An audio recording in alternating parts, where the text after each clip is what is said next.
Traffic police की जानिब से ट्रैफिक कानून की खिलाफ वर्जी पर शहरियों की गिरफ्तारी। वज़ीर आला मुराद अली शाह की हिदायत पर तर्जुमान सिंध हुकूमत का अहसन इक़दाम। गिरफ्तारियों के मामले पर मुशीर कानून बैरिस्टर मुर्तज़ा वहाब का एडिशनल IG पुलिस से राब्ता। सिंध हुकूमत का वन वे की खिलाफ वर्जी पर FIR का इंदराज रोकने का हुक्म दे दिया। कराची ट्रैफिक पुलिस कल से वन वे की खिलाफ वर्जी पर कोई गिरफ्तारी नहीं होगी।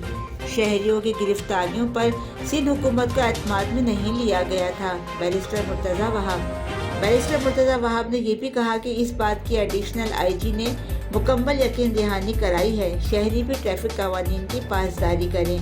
वज़ीर आला सिंध मुराद अली शाह इस मामले को लेकर फिक्रमंद थे। बैरिस्टर मुर्तज़ा वहाब।